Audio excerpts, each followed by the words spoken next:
It's deadline day, we're second in the league, and we have £46 million to spend. Let's go have some fun.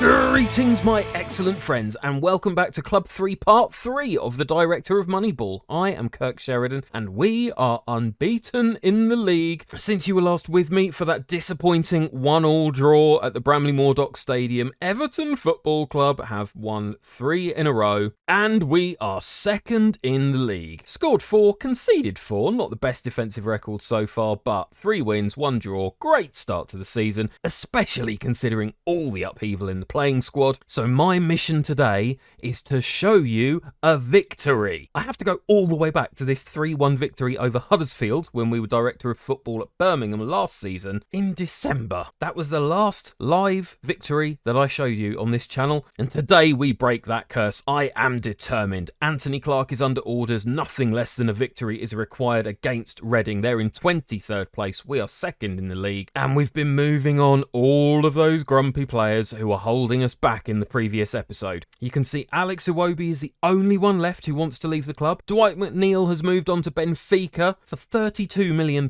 16 of which we're getting up front, and Brandon Williams has gone to Hoffenheim for £35 million, all in one lump sum. And that leaves us, despite having spent £62 million on transfers so far since joining the club in July, we still have over £46.5 million to spend in this transfer window, and quite incredibly, well over £1 million a week in wages. Given how shocking the finances of this club have been for the last few years, I've done a Birmingham. We've got £120 million in the bank.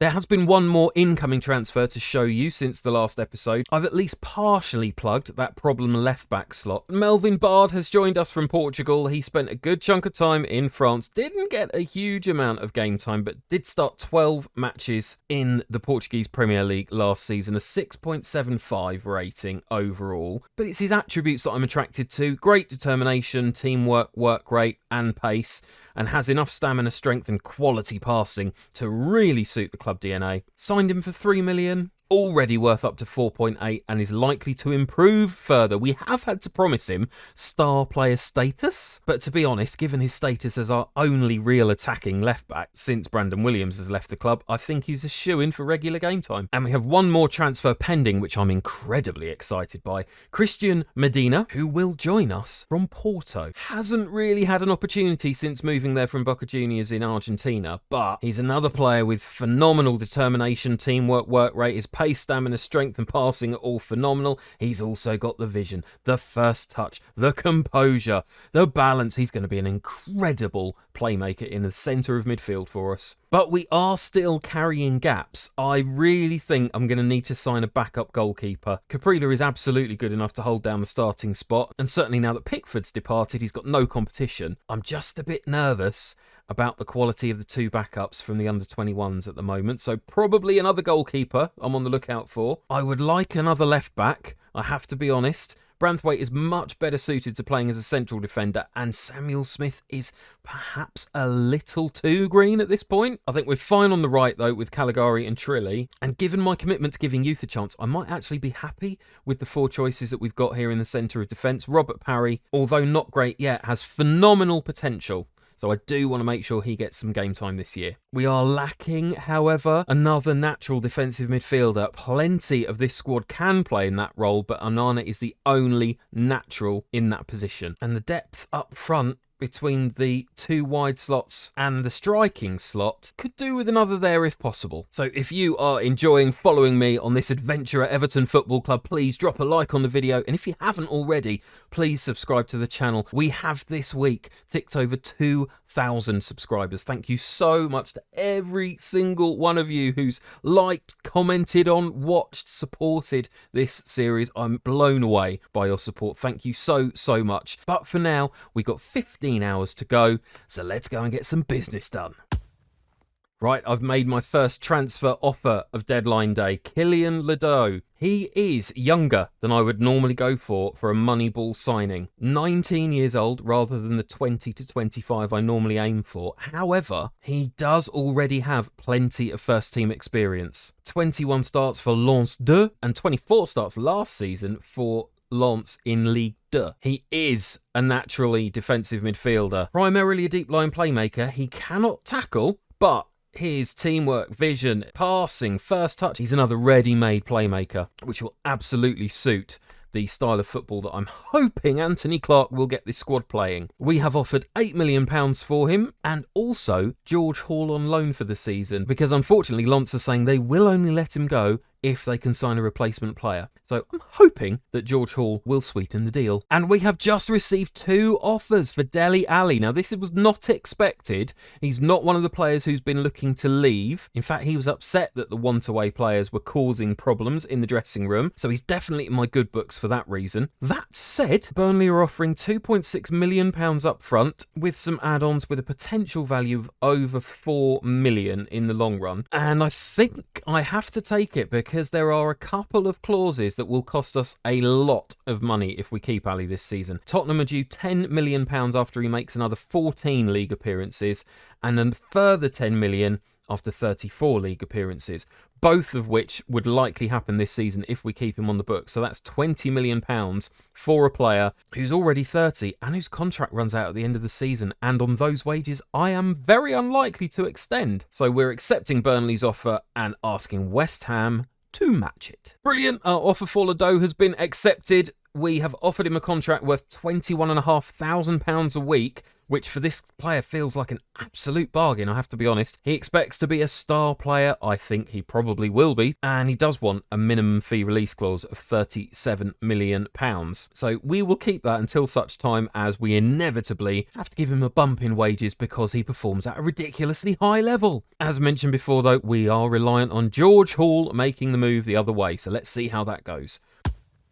And some exquisite, glorious, wondrous news, my excellent friends. Anthony Clark is the Championship Manager of the Month. Yes, our very own Anthony Clark, who has never had a job in football before I picked him up as our assistant manager. One of the greatest new-gen staff members I've ever seen. And he is off to a cracking start. How long can he keep it going? Well, hopefully he'll give Reading an absolute pasting at the end of this episode. More savings from our wage budget. Doucouré is leaving. We're only getting £375,000 for him, and we are continuing to pay £32,000 a week until the end of this season, but we're saving 42 grand a week on the wage bill, and that is a great deal for a 33-year-old. And I'm delighted with this news. Medina's work permit has been accepted, and he is in. £5.5 million with a further 1.1 million due after 50 league games. We couldn't get away without a percentage of profit from the next sale, so we will owe Porto 20%, but he's a quality player. I'm so excited to have him on board. The fans are slightly concerned with the number of players now who can play in central midfield, and I can remedy that instantly by confirming Dele Alli's transfer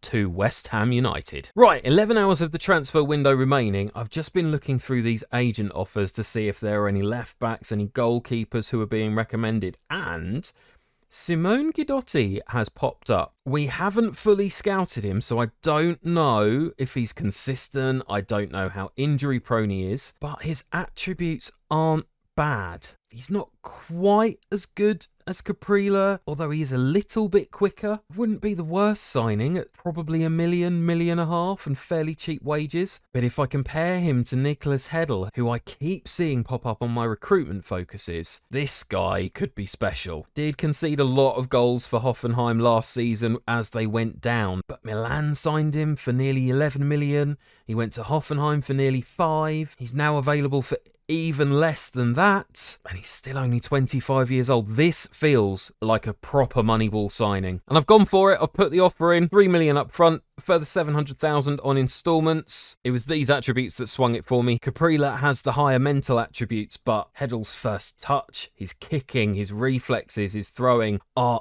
excellent, and I think he's going to be a phenomenal sweeper keeper. So I'm happy to have them both on the books and see who makes the shirt their own. And here he is, work permit accepted. We're paying a fair wage for him, £49,000 a week, but we've agreed that he's our cup goalkeeper, so if it turns out that Anthony Clark prefers Caprila in goal, he shouldn't get too upset about not having as regular game time. And look at that, his value has immediately doubled from what we paid for him. I know I say this nearly every episode at the moment, but Moneyball at work, my friends.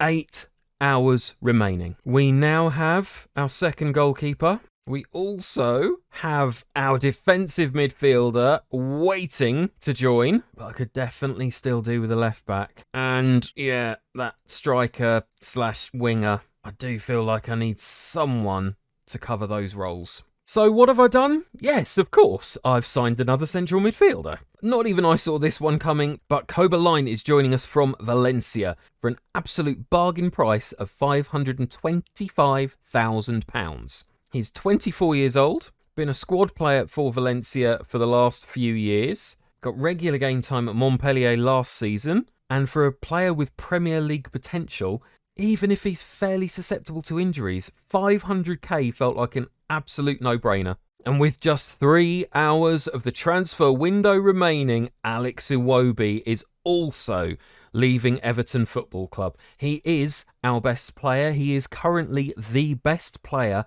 in the Championship. But you saw it in the last episode, he was not focusing on the football pitch. His mistake led to Sunderland's equaliser. Perhaps it's harsh to judge him on one performance, but there was a mutiny in the dressing room because of this situation, so I am happy to accept the £32.5 million offer from Monaco, which will also save us £87,000 a week. I am sorry to see you go, Alex. I wanted us to make this work. You have undoubtedly been Everton's best performing player, so consistent for the last 4 years, and I have no doubt you would have absolutely taken the Championship by storm. But we all know the importance of team morale, and therefore I have to act for the greater good. Farewell, Alex Iwobi. May your time at Monaco be awesome. Right, and here is another opportunistic signing, albeit a very expensive one. Andrew Omobamidele is joining Everton Football Club from Norwich City. He is a 24-year-old central defender who is not fully scouted. This is more of a risk than I would normally take. However, he's been bouncing around between the Premier Division and the Championship with Norwich over the last few years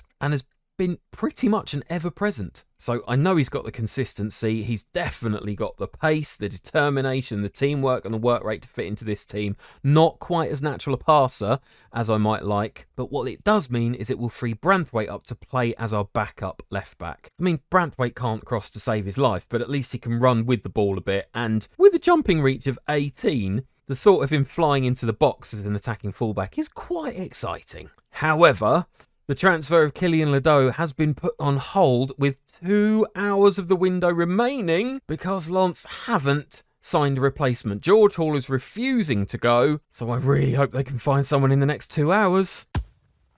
No, 45 minutes remaining and it's fallen through.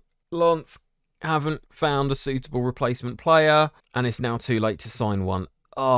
So we are stuck now with Onana as our only natural defensive midfielder. This might be problematic. There are backup options like Garner, Mansverk, Hall, Patino. They can all play in that role if needed. So it's not the end of the world. It's just not the outcome that I was looking for. But even without that final piece of business, we've had quite the remarkable summer transfer window at Everton Football Club. I have spent in 2 months since joining this team as their director of football £89 million. And we have received in total this season, admittedly 90 million of this was before I arrived, £243 million. And for January, we still have nearly 38 million quid. And we're spending less than half our wage budget. Yet we're still paying the most on salaries of any club in the division. Now, a key thing to note here, one of those Moneyball principles of concentrating more on wages than transfer fees is because there is a statistical correlation between money spent on wages and league position. So purely from a statistical basis, we should finish top now. Well, the media now has us as second favourites, 6-5 odds, with Fulham favourites at 11-10. And this transfer window roundup just shows how utterly crazy this window's been. We were the biggest spenders, we brought the most players in, we sent the most players out, including those who went on loan as well. We had the top transfer deal and the top deadline day deal. I think we're just being greedy, gobbling up all the media stories. So what does this mean for our squad? Well, we now have 24 players, 2 of which are very much absolutely emergency backups. But look at the age range of these players now compared to how this squad looked when I first started. Melvin Bard is the oldest player at 25 years and 299 days. Just 2 months ago, we had 8 players over the age of 30. They've all gone, and we have replaced them with a huge swathe of players who have long-term potential and resale value as genuine quality Premier League players. With so many changes, though, it's not a surprise to see that team cohesion is just dipping into the red. So this man, Anthony Clark, has some work to do to get this team gelling as quickly as possible, because our performance this year, I think, depends very much on how quickly those players can start to fulfil their potential. So next up, Reading, away from home in 11 days' time. Anthony Clark versus Paul Ince. This should be a most intriguing showdown. And as if by magic, we teleport forward seconds before kickoff against Reading. And I hope the squad is buoyed by this particular piece of news. We have a pre-arranged transfer almost confirmed for Kylian Ledoux. We're just awaiting the work permit. All being well, he will join us in January for £8.5 million. The board and supporters want a victory against Reading, and I know, so do you. I assure you, so do I. So Anthony Clark is under strict instructions. This will be entertaining. This will be a live victory. Will I make it 3 changes in our back line after that transfer window? We've got Heddle in goal, Bard on the left, Caligari keeps his place on the right, as does Bajcetic in the centre, but Amoba Mideli also makes a debut in the centre of defence. Onana, Garner and Mansverk make up our midfield, with Ramazzani, Mabude and Finch completing our lineup. Medina only makes it onto the bench, but I'm sure it's only a matter of time. So Caligari starts playing a beautiful lofted pass to Garner, who passes it back to Ramazzani, who runs in field and plays the ball to Mansverk, who takes time to run into space. Cuts it back to Caligari, who's got space to run into. He's making an effort, and there Finch puts it away. Caligari was unfortunate there. I thought he was going to put that effort away, but Finch managed to jump onto the rebound, and with just 2 minutes gone, not even 2 minutes gone, Everton are 1-0 up away from home against Reading. Look at this from Caligari, just cut right through the Reading defence. It was actually a tackle in the end, but the ball fell to Finch. Quality finish. What a great start. But it is a Reading free kick lofted into the box, and that it's been ruled out. That's fine. Good. Right, well, 40% possession after 12 minutes is not so good, but Bard has got acres of space to run into. The ball is played in field to Mansverk, and takes a shot, and a great save there from the Reading goalkeeper Southwood. Caligari with the corner, floats the ball into the box to the back post. It comes out to Ramazzani. He's winding up for a shot here, but it's deflected, and it looks like we've got another corner. Wow, breathless stuff in the first 13 minutes of this match. Caligari again with the corner into the near post this time, but it is easily cleared. Doesn't even make it past the first man. Very disappointing there to see Amoba Mideli on the edge of the box. That's a bit strange. I would have expected he would be in there attacking that near post corner.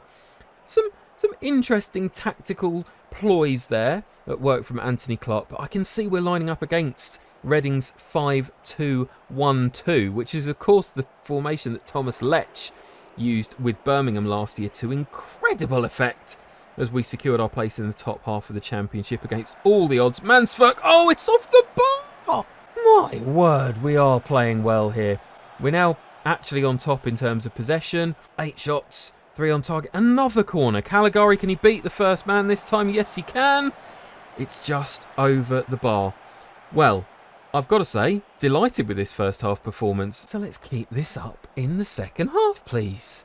Bard with the throw-in. Cuts it to Finch. Garner now runs into the edge of the box with room to shoot and curls a beautiful effort into the far post. Oh my word, that was exquisite. The space just opened up for him beautifully. He took his time and just curled the most gorgeous shot past the Reading goalkeeper. Oh, that was beautiful. And 2-0 up. This is going to be that victory that I promised you, my friends. About time too. Well, Mabude manages to get the ball now, and Mansverk runs forward and plays it across to Ghana, who lofts it to Ramazani, who's in, and it's 3! I'm actually finally, after 2 horrible years with Birmingham, I think I'm director of football of an actually genuinely good football team, my friends. This is a really lovely experience.